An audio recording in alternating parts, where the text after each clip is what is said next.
Viva Cristo Rey, viva Cristo Rey, el grito de guerra que enciende la... Entonces, el ambiente de Sahuayo era muy cristiano, muy católico, 99%, porque había muchos sacerdotes y porque tiene una tradición de catolicismo desde la evangelización hasta nuestros días. Últimamente seguramente se ha perdido, como en todas partes del mundo, ¿no? Se ha perdido algo, pero conservan un gran amor por la historia, la tradición y por este muchacho. No es que hoy o mañana se celebre la fiesta se comenzó a celebrar hace 9 días, pero como estamos en pandemia, no, una fiesta no con esas multitudes tan grandes que Sahuayo siempre y alimenta y festeja y canta, ¿no? Más bien, pues de una manera, por la circunstancia, de una manera virtual. Entonces, ¿quién fue este muchacho? Si su hermano en 1926, finales de 1926, principios de 1927, ya andaba con el general Ignacio Sánchez Ramírez, general sahuayense de aquella región, ya andaba de cristero y era un poquito más grande que él también se quería animar a defender la fe católica, ¿no? ¿Por qué? ¿Qué había pasado? El templo de Sahuayo, donde había hecho su primera comunión, donde había sido bautizado, estaba cerrada. Más bien, estaba convertida en una especie de caballeriza, de chiquero, de cuartel, armas, fiestas, basura, borrachera seguramente de ahí, de federales o más bien de gendarmes. Entonces, ante esto, él quiere defender su iglesia, quiere defender a sus sacerdotes, quiere salir en defensa de la Iglesia Católica. Porque tú debes saber que los antecedentes, el porqué de esa famosa guerra cristera, no se ha estudiado mucho en la historia de México en el siglo XX, hasta que Jan Meyer abre el tema con 3 volúmenes, que es su tesis doctoral, presentada en Francia, y después de eso ya se abre el tema. Antes era un tabú. Hablar de este tema, escribir sobre este tema era un tabú. Estaba casi prohibido por la cuestión religiosa. Entonces esto viene desde atrás, no solamente desde la Constitución de 1917 de Querétaro, sino desde la Constitución de 1857, que eran leyes de reforma, que, mira, solamente por recordar algo, leyes de reforma, 1859, ley de nacionalización de los bienes eclesiásticos, 1859 también, decreto de supresión de festividades religiosas, 1860, ley de libertad de culto, que era más bien ley en contra del culto católico. 1861, decreto de expulsión, se ordena el exilio del delegado apostólico Luis Clementi, del arzobispo José Lázaro de la Garza, de los obispos Pedro Espinosa Dávalos y del obispo Pedro Barajas Moreno. ¿Cómo es que por ley o por decreto se expulse al representante del Papa, el delegado apostólico, y al arzobispo y a los arzobispos de México? ¿Cómo es posible, no? Pero después viene el decreto de exclaustración de monjas y frailes. Imagínate, extinción de claustros, de conventos en toda la República y salida de los religiosos de donde vivían en sus conventos, a ver en dónde van a vivir ahora, y se exceptuó a una sola congregación de las Hermanas de la Caridad. Menos mal. Entonces después viene la Constitución de 1857 que se llega a aquellos...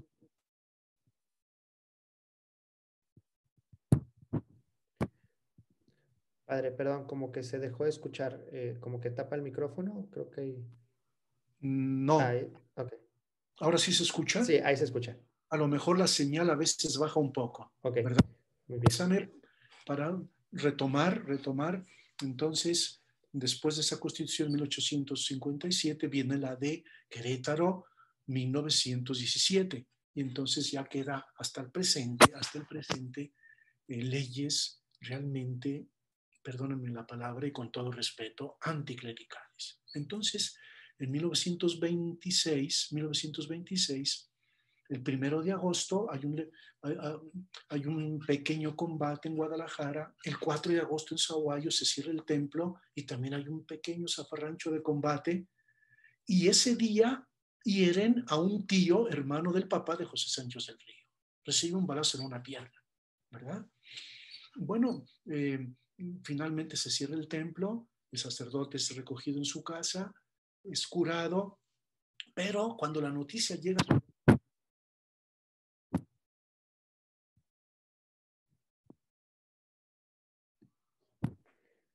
Perdón, padre, se volvió a dejar de escuchar. No sé si hay un movimiento a lo mejor ahí que No en sé la por compu. qué, ¿verdad? Ahí ya lo escucho. ¿Levanto el volumen o qué tengo que hacer?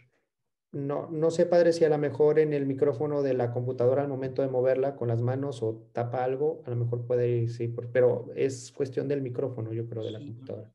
la verdad yo no sé dónde está el micrófono, ni No, siquiera lo veo aquí en la computadora, pero voy a continuar, ¿verdad? sí, ahí lo escuchamos. Dejamos de escuchar cuando hieren al tío de San José Sánchez del Río en una pierna. Lo hieren, ¿verdad? Y lo recogen en su casa, lo curan, pero cuando esta noticia llega a través de los periódicos a Ciudad de México, el presidente monta en cólera, Plutarco Elías Calles, hay una entrevista con 3 obispos y les dice, señores obispos, vamos a perseguir y vamos a capturar a 2 sacerdotes de Sahuayo que fueron los instigadores de aquella balacera.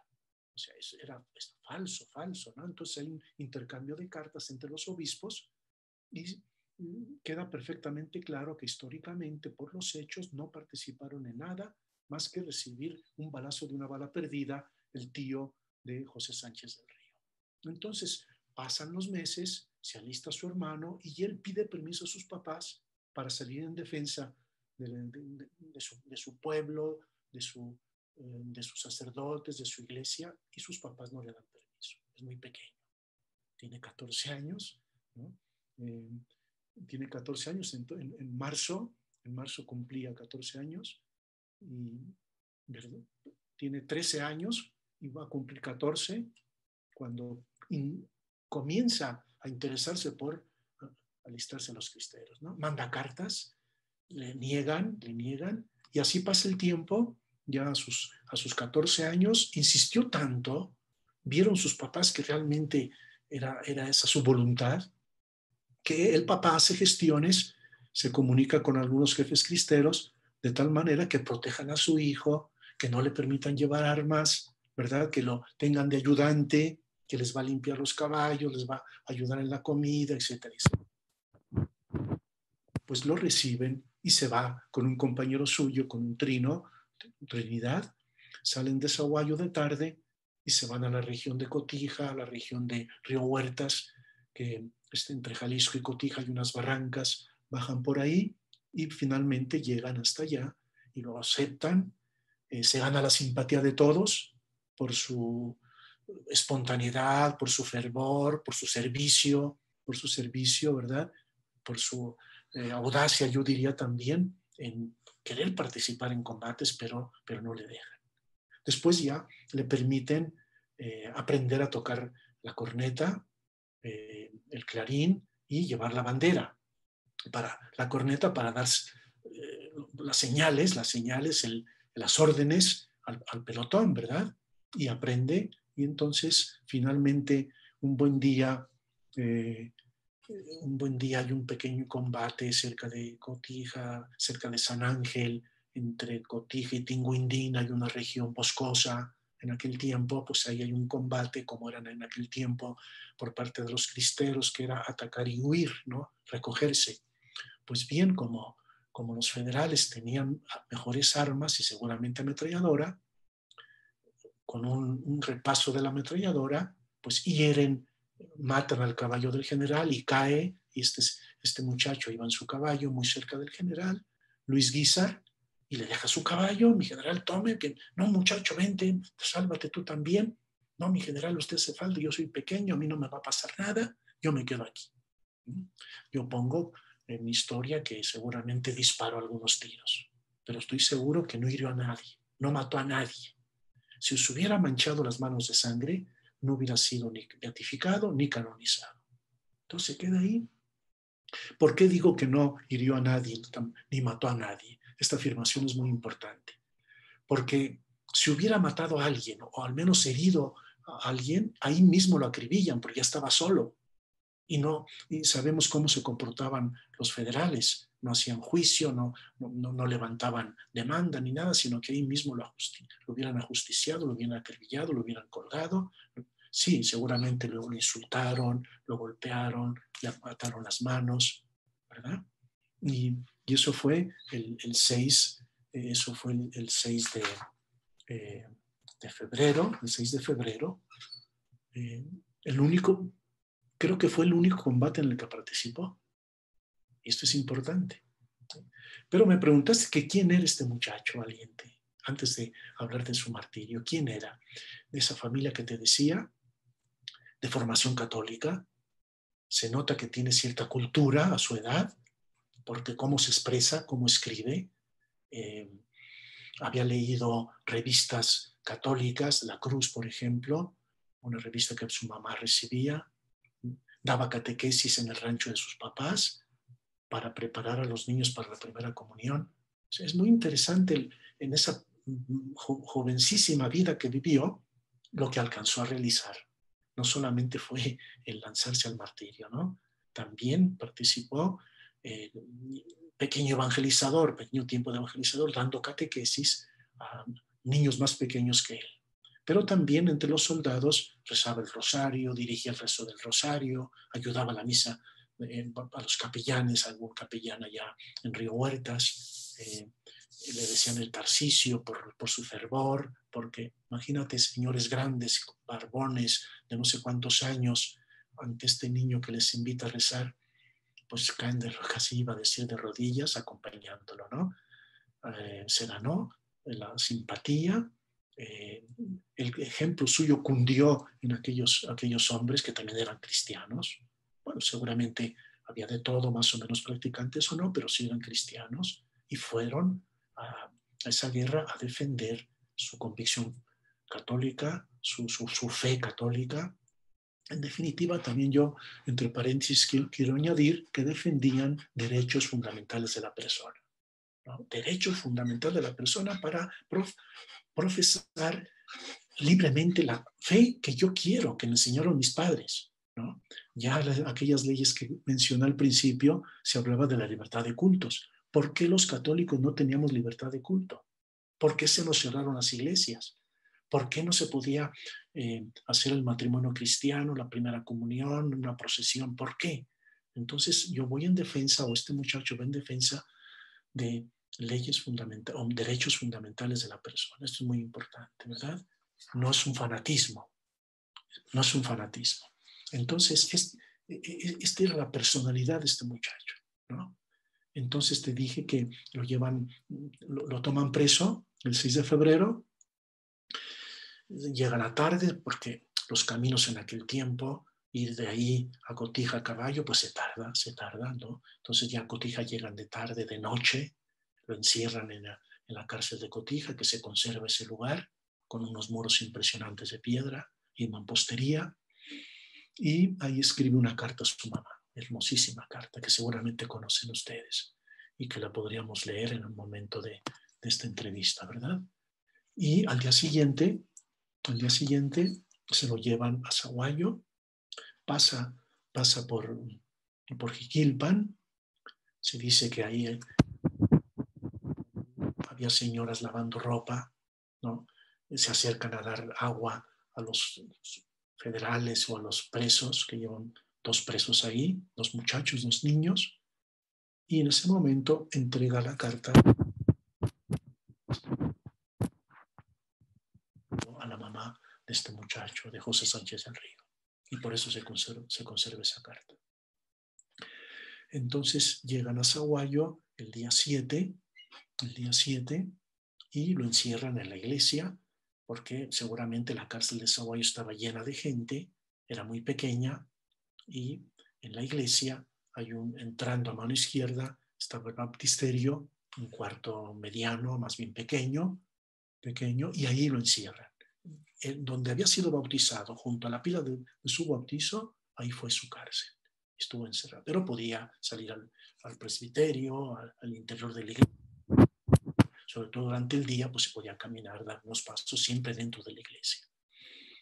Por eso, entre 7, 8 y 9, tiene aquel episodio de los gallos de Picasso, como dice este librito, ¿verdad? Los gallos de Picasso, que fue el primer título que tú mencionabas de mi libro, ¿no? Porque le viene, al ver el estado en que está la iglesia, que se queda tan triste, tan acongojado, con un cierto coraje interior de un muchacho, ¿no? Le viene un sentimiento también de coraje, cito yo aquel salmo, el celo de tu casa me devora, de la Biblia, ¿no? Entonces, pues aquí tengo que hacer yo algo, y no se le ocurre más que a medianoche, o ya cuando se han retirado los demás, pues les retuerce el pescuezo a 3 gallos de nada menos que de su padrino Picasso, ¿no? De apellido Picasso, don Rafael Picasso, que era diputado.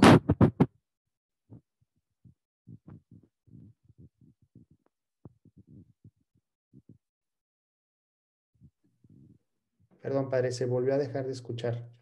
Ya se escuchó. Ya. Cuando toco la computadora creo que se apaga el micrófono. Esto es raro. Bueno. Voy a tener que pedir una explicación. Bueno, voy Perfecto. a no tocar la computadora. Sí, nos quedamos en la parte de que, pues bueno, le mata a unos gallos que estaban ahí, de su padrino, Picasso. De su padrino, ¿verdad? Es interesante conocer poco de ese padrino, aunque nombrado a dedo y por ciertos compromisos políticos, no es que fuera descreído o ateo o contra la iglesia, sino por compromisos políticos, pues realmente fue persecutor de la iglesia, ¿no?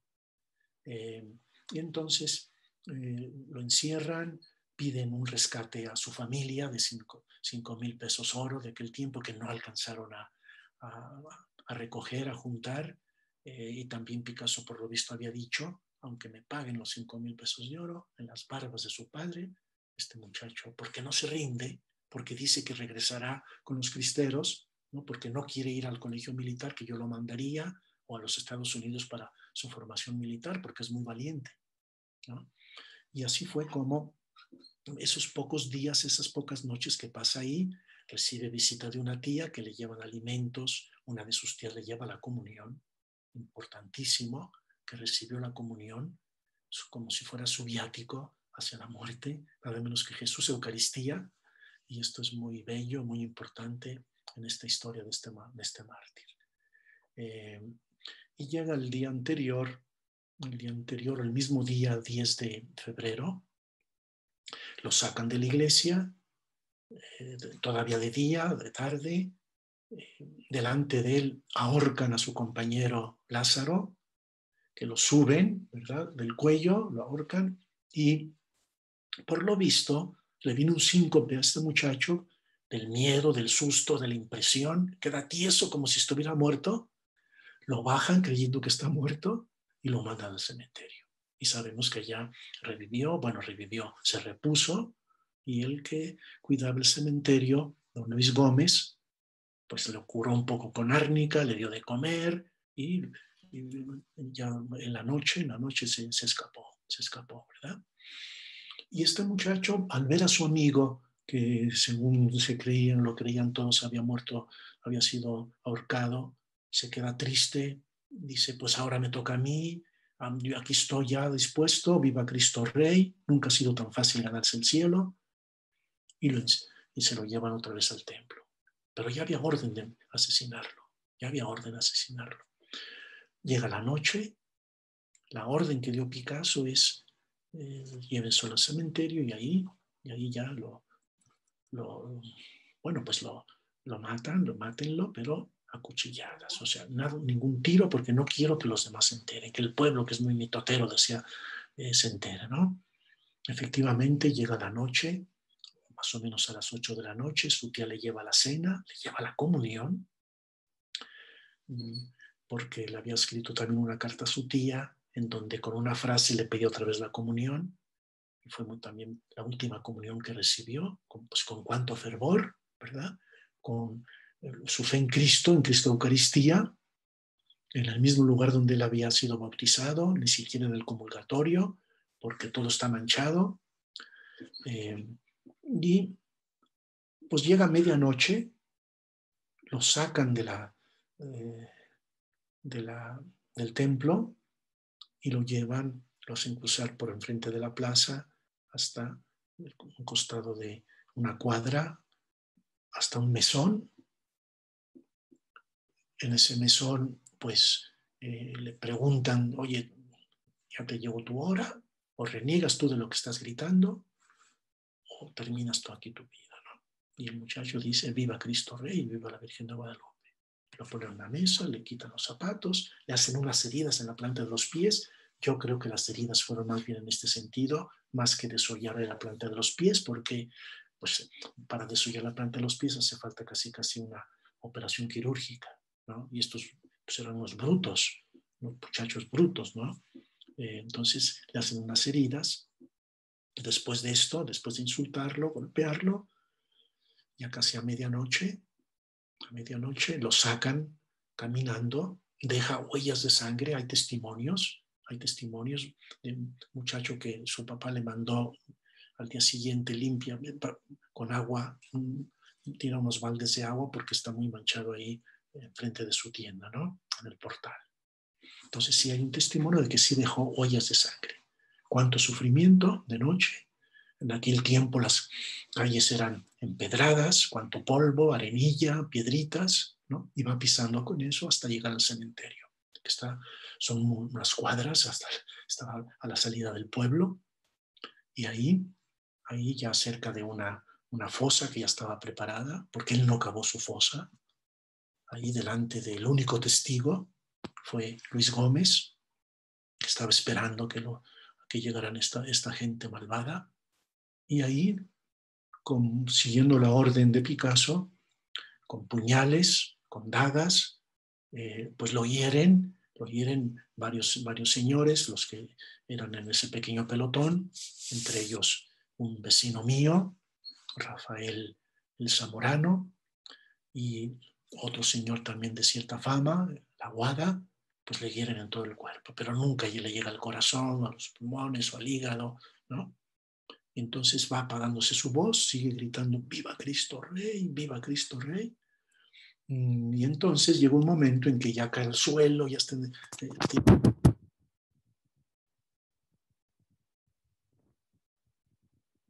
su pistola y le dispara en esta parte de su cabeza, detrás de la oreja, y ahí muere, ¿verdad?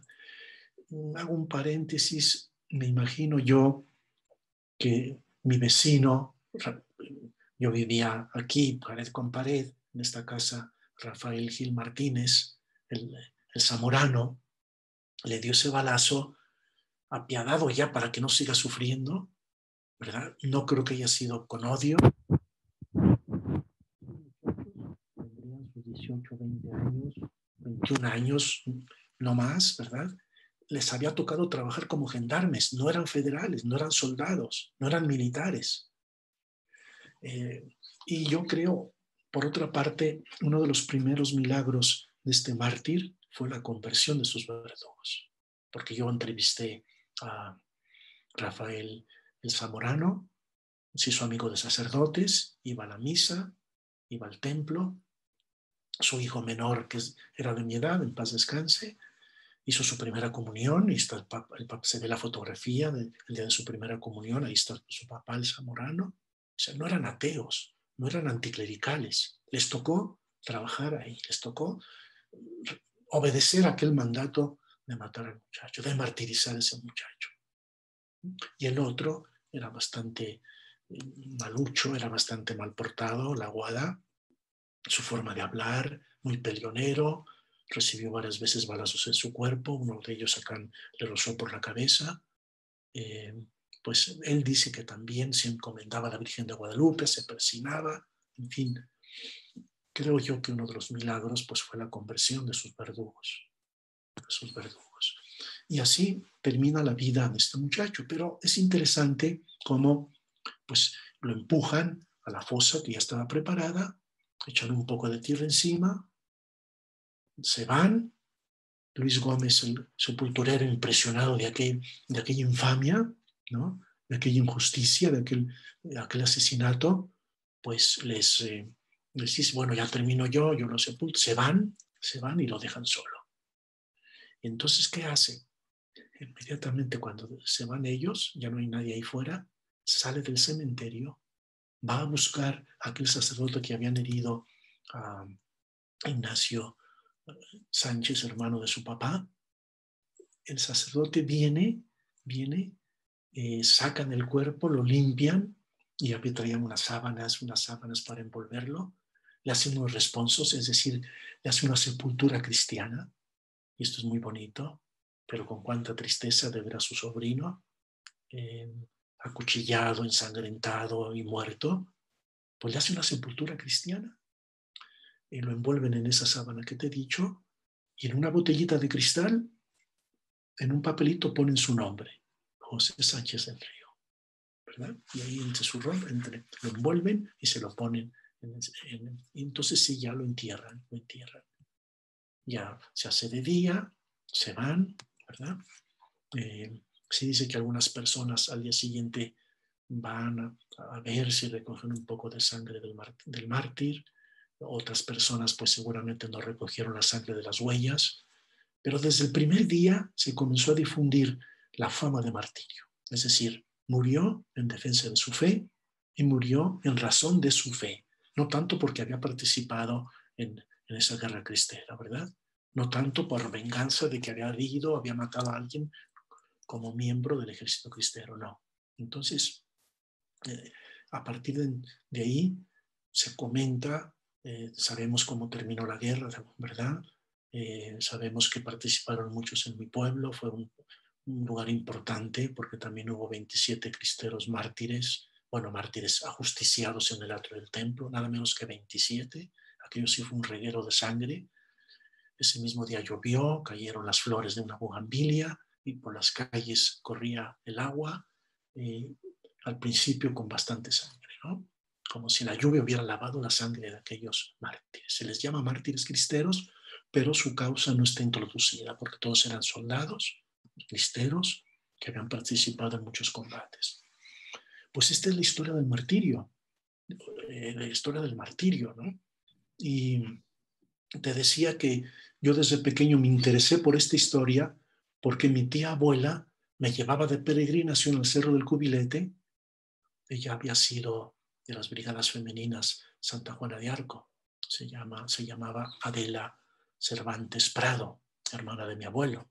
Y ella me contaba, ella ayudaba con alimentos, con medicinas, con armas, con municiones. Cuando las conseguían, las llevaban a los cerros y las repartían entre los cristeros. Esta era su misión, nada más. Después ayudó mucho a los padres combonianos de mi pueblo, ¿no? Pero a lo que voy, ella me llevaba de peregrinación al Cerro del Cubilete. Y yo ahí escuchaba muchas historias de cristeros y veía a antiguos combatientes que platicaban de un periodo, de otro periodo, de un lugar, de otro lugar. Y el fervor de estas personas a participar en las misas en el Cerro del Cubilete, pues a mí me llamaba la atención, ¿no? Desde entonces me interesó este tema.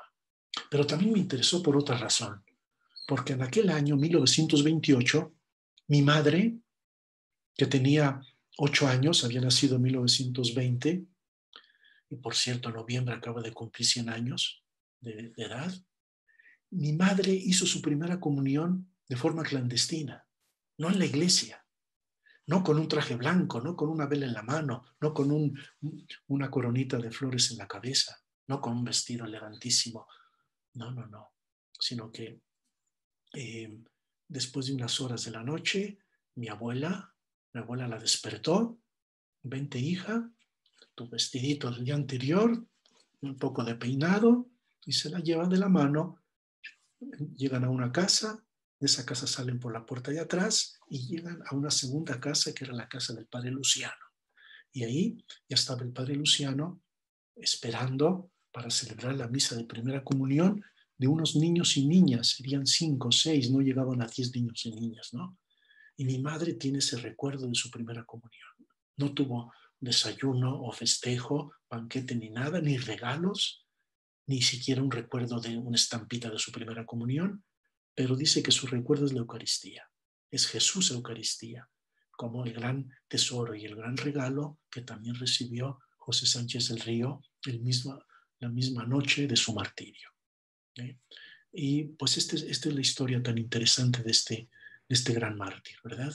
Perfecto, padre. Muchas gracias. Una pregunta. ¿Cuáles serían las virtudes que destacan a este joven santo? Sí, mira, es muy, muy bonita la pregunta, muy importante la pregunta, y más o menos pues recojo las palabras del cardenal Sarabia, que fue el delegado del Papa, que en el Estadio Azteca beatificó a José Sánchez del Río. Una homilía muy hermosa, pero al día siguiente vino a Sahuayo, en vez de haber ido a la parroquia de los demás mártires, también se ganó la simpatía José Sánchez del Río, ya beatificado, para que el cardenal fuera a ese pueblito desde Guadalajara a Sahuayo a celebrar la misa de acción de gracias, ¿no? Y ahí tiene una homilía hermosísima que habla de la fortaleza, o sea, una virtud de la fortaleza la tuvo San José Sánchez del Río. ¿Cómo es posible que resista golpes, insultos, las heridas de los pies, perder sangre, recibir insultos y golpes? Un muchacho que todavía no iba a cumplir 15 años en marzo y murió en febrero. ¿Cómo es posible? ¿De dónde saca esa fortaleza? Pues de su fervor a la Eucaristía, de su fervor a la Santísima Virgen de Guadalupe, de lo que había aprendido de sus padres. O sea, una valentía que el cardenal llama fortaleza como don del Espíritu Santo, ¿no? Esa es una de sus virtudes. Otra virtud de él, el ejemplo que dio entre los rudos soldados cristeros en el campo, en los cerros, en las barrancas, que allá se comía mal, se dormía mal, a veces al descampado, ¿no? ¿Cómo resistió todo esto? O sea, hay un ejemplo que inmediatamente conquista y por lo tanto es otra de las virtudes. Y su fervor al participar en la Santa Misa, como monaguillo, porque era el monaguillo cuando había misas entre los soldados en ese pequeño ejército de cristeros. Ahora, de niño, de joven, de adolescente, también era travieso como todos los niños del mundo, ¿no? Hay testimonios donde qué travesuras hizo, muy sanas, por cierto, ¿verdad? Una vecina de su casa estaba sacando agua de la noria con una cuerda. ¿Qué hizo el niño? Pues le tiró la cuerda dentro del pozo de agua, ¿no? Entre otras cosas. O sea, era muy simpático, era muy natural, muy normal, un muchacho muy normal. Tenía muchos amigos.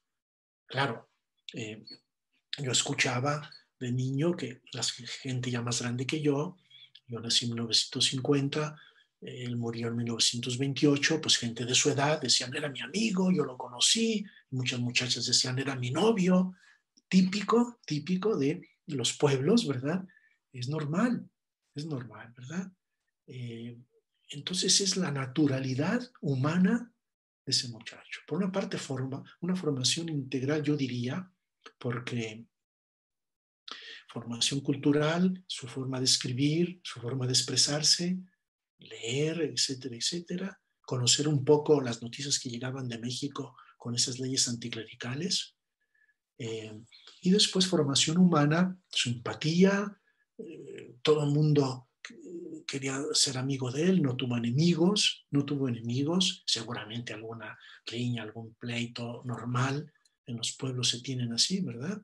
Seguramente de los vecinos recogió fruta, porque había casi todas las casas en mi pueblo teníamos árboles frutales, que le gustaba la fruta, le gustaba montar a caballo, y también pues celo catequético para transmitir su fe a aquellos niños que iban a hacer la primera comunión, niños pequeños, más pequeños que él, del rancho de sus papás. Y la gente que lo conoció, que hablaba de él, siempre habló de la simpatía. Es que la simpatía en los santos es muy importante. La naturalidad, la cercanía a los demás. No son santos así serios y adustos y con cara de pocos amigos, ¿no? Con cara de vinagre. No. Sino que son simpáticos. Son, yo diría, naturalmente atrayentes, ¿no? No necesitan un gran discurso, sino que por su forma de ser, por esa resonancia interior, esa espiritualidad interior, ese fervor sencillo pero profundo, de vida cristiana, de vida de sacramentos, de recibir la Eucaristía. Esas son sus virtudes principales, tan necesarias para nuestros muchachos de hoy, para nuestros jóvenes de hoy, que no van a misa, que no reciben la comunión, que hay muchas familias que no bautizan a sus hijos. Entonces, qué interesante que los obispos lo hayan nombrado patrono de los jóvenes, patrono de los adolescentes, por supuesto de México, pero lo han tomado como patrono muchos seminarios en Estados Unidos, en Argentina, en Francia, en Italia, en España, en Polonia. Fíjate que en octubre 2 jóvenes polacos llegaron a mi pueblo, venían de los Altos de Jalisco, salieron de Polonia, pasaron por Berlín, llegaron a Guadalajara, vieron el ambiente cristero de los Altos de Jalisco, las historias, y llegaron a Sahuayo para hacer una película documental sobre la vida de este muchacho. ¿Por qué? Porque les interesa mucho en Polonia dar a conocer la vida de este muchacho, la valentía, la fortaleza, la espiritualidad, el fervor y su martirio. Y entonces lo van a difundir en Polonia y van a mandar una traducción de esa película documental, porque el director de este film, de esta película, es un doctor en historia, o sea, muy serio, y muy jóvenes los dos. Era un camarógrafo y un doctor en historia. Entonces, todo el pueblo, pues todos participamos, me tocó pasar por ahí, me pusieron como asesor, ¿verdad? Ahí conocí a estos polacos y muchos jóvenes se sumaron para ayudarles en todo lo que necesitaban. O sea, fue una pequeña revolución en el pueblo, muy hermosa, por cierto, ¿eh? A mí me vistieron de sacerdote para celebrar una misa en el campo con ornamentos antiguos. Entrevistó a muchas gentes, entrevistó al obispo, al párroco, al cronista de aquella región, ¿no? A algún familiar, personas de aquel tiempo, de las pocas que quedan. A mi madre no la entrevistó porque estaba en Guadalajara, pero hubiera sido hermoso el testimonio de ella, cómo hizo su primera comunión en una situación de persecución, de prohibición de ir a las iglesias, prohibición de recibir los sacramentos, etcétera, ¿no? Entonces es muy importante que también en México, bueno, en México ya casi en todos los rincones de México hay devoción a este santo, ¿no? Porque se gana la simpatía, por su simpatía, por su naturalidad, por su valentía. Hasta niños pequeñitos, niñas pequeñitas quieren conocer quién fue José Sánchez del Río. Entonces, te invito a que peregrines a mi pueblo. Perfecto, padre, muy bien. Por aquí nos dice, padre, no sé si nos pueda compartir un poco de la carta que le escribe, no sé si hay oportunidad, la tiene por ahí. Sí, ¿a la mamá? Sí, la carta que escribe a su mamá. Sí, cómo no.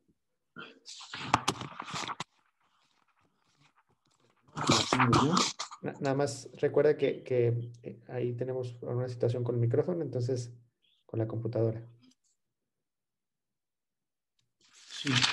Sí, aquí tengo ya, esta es la de la tía, la misma, ¿no? La escribe la misma noche en que está encerrado en la cárcel de Cotija. Mi querida mamá, fui hecho prisionero en combate en este día. Creo que en los momentos actuales voy a morir, pero no me importa, mamá. Resígnate a la voluntad de Dios.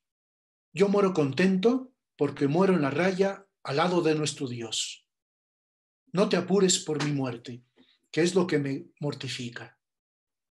Antes diles a mis otros hermanos que sigan el ejemplo de su hermano, el más chico, que les dejó. Y tú, haz la voluntad de Dios, ten valor y mándame la bendición juntamente con la de mi Padre. Salúdame a todos por última vez y tú recibe por último el corazón de tu hijo que tanto te quiere y verte antes de morir deseaba. Y firma José Sánchez del Río. A esa edad, antes de cumplir 15 años, qué manera de expresarse. Por eso la carta es muy hermosa, muy hermosa, ¿eh? De hecho, tiene repeticiones, no es apócrifa, no la escribió una persona grande, no la escribió una persona de su familia.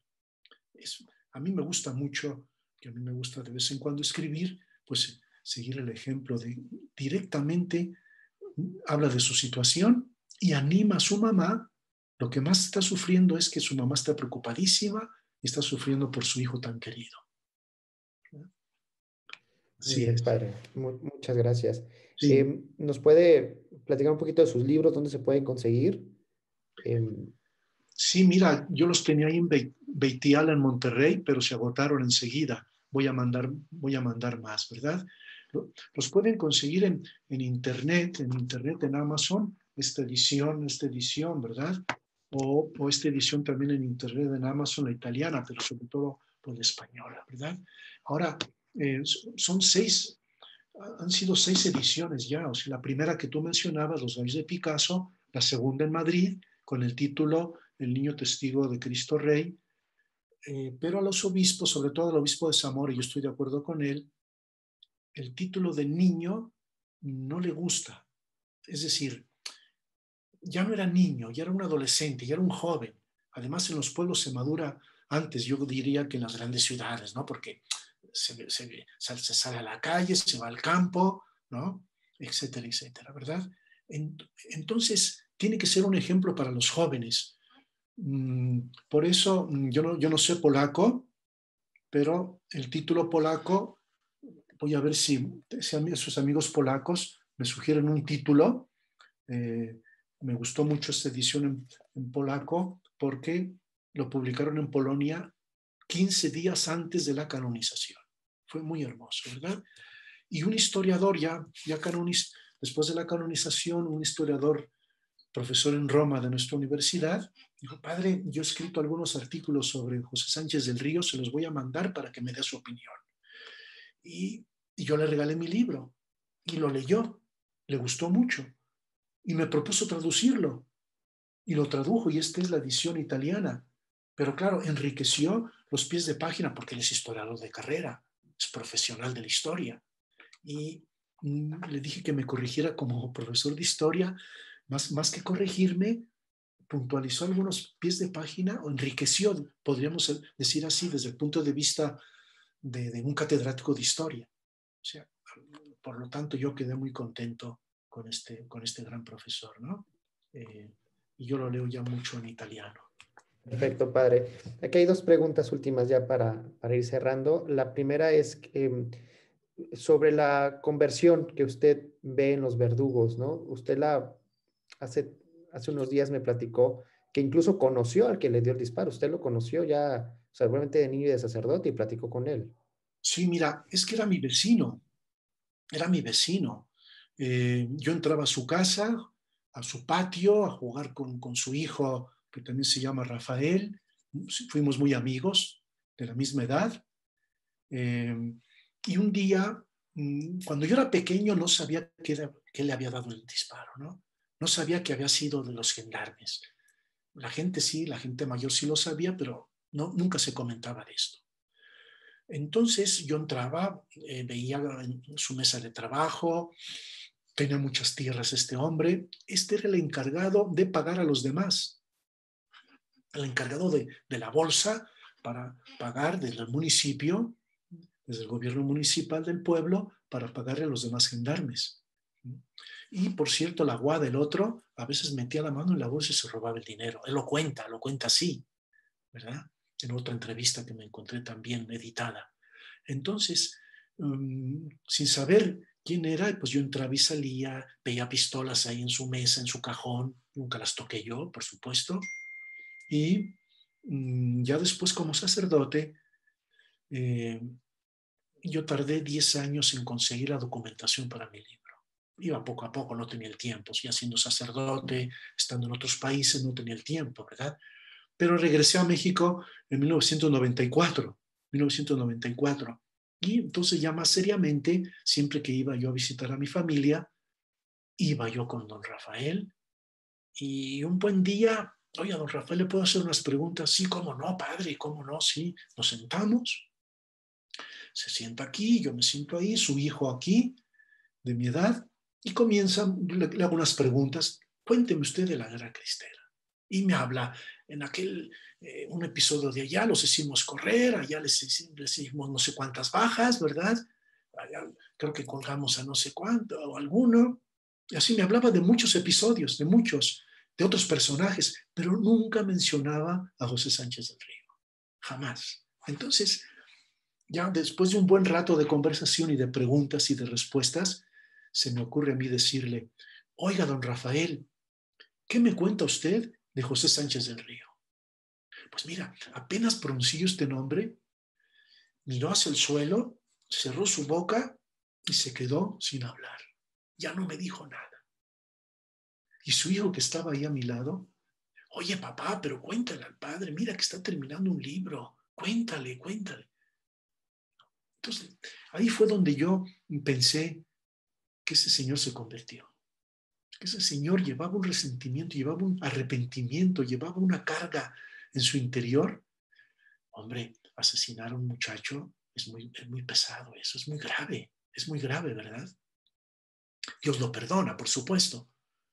Y yo supe que iba a las iglesias, hizo amigo del padre Cuevas, etcétera, etcétera, ¿no? Vivió muy taciturno, pocos amigos, ¿verdad? Hasta me daba un poco de tristeza a mí, ya como sacerdote. Así lo conocí yo. También conocí al otro, ¿verdad? A la Guada. A la Guada lo conocí una vez peleándose con pistola en mano y disparando contra un enemigo por cuestión de deudas. De deudas, creo que le había vendido una pistola, no se la había pagado, o tenían unas deudas, ¿no? Pues uno disparaba más o menos desde media cuadra hasta la esquina y el de la esquina hacia arriba. Y yo estaba en la casa de mis abuelos, escuché unos disparos, alcancé a ver que se estaban disparando dos señores, me cubrí con el poste de la luz, ¿verdad? Y me quedé sentado, escuchaba que silbaban las balas, pero no me quise mover por si me tocaba de una bala perdida. Me quedé ahí sentado, ¿no?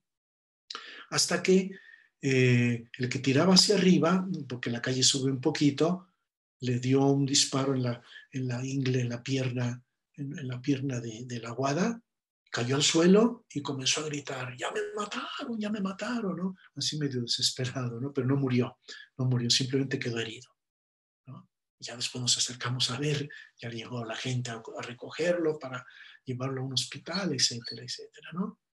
Así fue, pero después murió, se hizo anciano, muy triste, pedía limosna, pasaba hambre, ¿verdad? Esa es la historia de sus verdugos. Y decía él, Ave María Purísima, Madre Santísima de Guadalupe, ¿no? Y la esposa de él decía, oye, mira lo que hiciste tú, te tienes que arrepentir, ¿cómo se te ocurrió hacer lo que hiciste? Pues es que me mandaban, ¿verdad? Era el trabajo, éramos muchachos, tenía que vivir y por eso me robaba el dinero. En parte también Rafael San Gil Martínez, el zamorano, pues vivió bastante solitario, taciturno, muy arrepentido, pues cómo no van a estar arrepentidos estos señores, ¿verdad? No se les hizo juicio, nadie les levantó una denuncia, pasa el tiempo, prescriben las cosas y así quedó. Pero brilló la historia y el ejemplo de José Sánchez del Río y desde los primeros días se corrió la fama de martirio, de auténtico martirio, que muere en defensa de su fe. Eso es lo más importante de este caso. Perfecto, padre. Última pregunta en los últimos ya 5 minutos que nos quedan. ¿Sabemos algo? ¿Nos puede explicar un poquito de cómo fue el primer milagro de San José Sánchez? Mira, ha habido muchos milagros. De hecho, en las causas de los santos hay muchísimos milagros, pero hace falta tomar uno y levantar la documentación ante notario, es importantísimo, con testigos y ante notario, de lo que pasa con ese milagro, cómo fue los personajes, la historia, cuál enfermedad había, etcétera, etcétera, si hubo un accidente, todo tiene que estar perfectamente documentado. Entonces, ¿qué fue lo que sucedió? Hay una señora de Sahuayo que tuvo a su niña en Estados Unidos y recién nacida volvió a Sahuayo con su niña, pues en brazos, ¿verdad? Jimenita, pequeñita, y a los pocos días de llegar a Sahuayo se enferma y rápidamente con el doctor, pues las mamás siempre lo llevan con el doctor. ¿Qué pasa? Nos explican qué pasa, pero tiene esto, tiene aquello, y se fueron sumando las cosas que tenía esta niña, o sea, de todo, incluso pues enfermedades que a mí se me escapan los nombres, eh, eh, de respiración, de los pulmones, del cerebro, inflamación del cerebro, etcétera, etcétera, ¿no? Entonces, como se puso muy grave, la llevan a un hospital de Aguascalientes, ¿no? Hay unos especialistas en Aguascalientes. Y ahí la recibe un doctor, el especialista, la tratan, la estabilizan un poco, pero no mejora, y va empeorando, empeorando. Y llega un momento en que pierde su cerebro, no sé si 80% de su cerebro ya estaba perdido, y entonces el médico, sabiendo el desenlace que va a tener la vida de esta niña, apiadado de él y de la mamá, toma a la niña y se la pone en los brazos de la mamá. Y hay una fotografía donde se ve la mamá, la niña tiene tubitos por aquí, y etcétera, etcétera, ¿no? En su pechito, en todo esto. Y la mamá está rezando por su niña. Aquella misma hora, en ese mismo momento, se estaba celebrando una misa en Sahuayo, un sacerdote encomendando a San José Sánchez del Río por la salud de esa niña, por Jimenita. Y la mamá también pidiéndole a José Sánchez del Río por su niña Jimenita, ¿no? Pues en ese momento, cuando la tenía en brazos, la niña comenzó a sonreír y el médico no sabía ni qué hacer. Se quedó ahí, comenzó a sonreír y resulta que le hacen unos análisis y aquel 90% que había perdido de su cerebro lo recupera. Creo que lo recuperó pues prácticamente 90 y no sé cuánto por ciento su cerebro. Le quedó un poquito, pero salvó su vida. O sea, y entonces el médico dijo, esto no tiene explicación, esto no tiene explicación. Entonces vino un notario, levantan un acta perfectamente con testimonios de varios médicos, de él como médico principal, el punto de vista médico, todas las enfermedades que tuvo, en la evolución de los días que estuvo ahí, y cómo de repente, pues se puede decir que de repente, cuando ya estaba desahuciada, a punto de morir, la niña comenzó a sonreír. Imagínate la alegría de la mamá, imagínate cómo se difundió. Inmediatamente se manda la documentación al obispo, el obispo la manda a Roma, y en Roma al ver aquello, pues viene rápidamente la canonización, ¿no? Es curioso porque el Papa San Juan Pablo II firmó el decreto de beatificación. El Papa Benedicto vio la historia, conoció la historia, vio su imagen, las fotografías, y me parece que alcanzó a firmar el decreto de canonización. Pero después vino el cambio de Papa, Francisco ya fue quien celebró la misa de canonización, el que pues hace efectiva aquellos decretos de vida heroica, de virtudes heroicas y de martirio, de canonización y de milagro. Lo hace efectivo, y fue el 16 de octubre del 2016, ¿verdad? Desde 2016 en Roma, la ceremonia tan hermosa de canonización, y yo creo que la mitad de la plaza de San Pedro era gente de México. ¿Por qué? Lo digo porque en el Vaticano los encargados del sonido ponen el himno a la Virgen de Guadalupe y la mitad de la plaza cantando el himno a la Virgen de Guadalupe, ¿verdad? Se ve que el obispo de Zamora, los obispos mexicanos se adelantaron y mandaron la música de la Virgen de Guadalupe, y fue, imagínate, miles de personas escuchando, pues se enchinaba la carne de cada quien, de los que escuchábamos esto. Yo no tenía boleto para esa concelebración, Y yo creo que San Joselito me lo consiguió.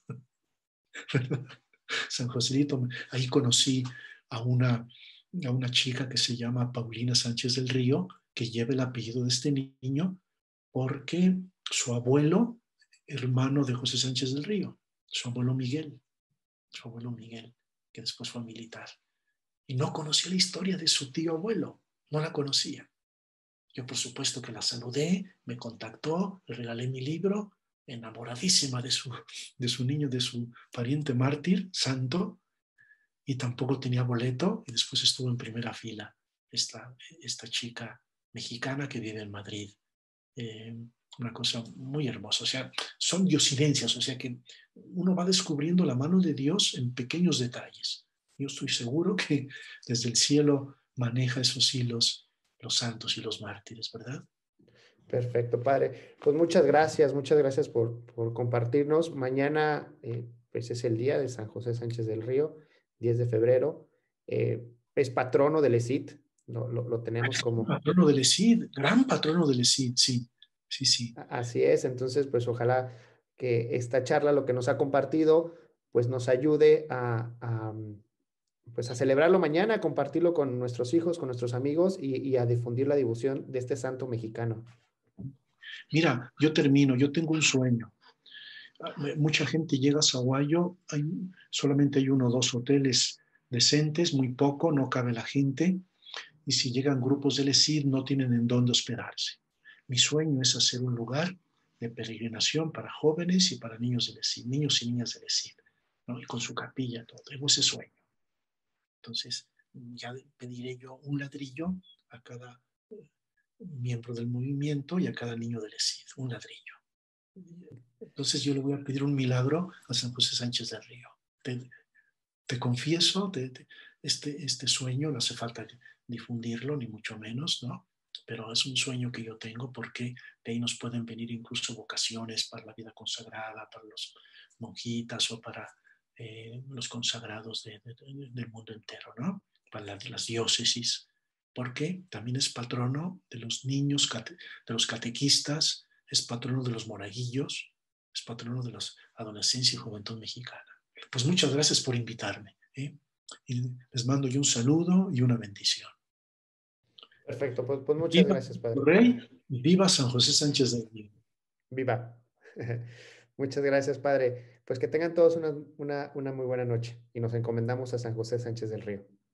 Buenas noches, gracias. Buenas noches, gracias. Viva Cristo Rey, el grito de guerra que enciende.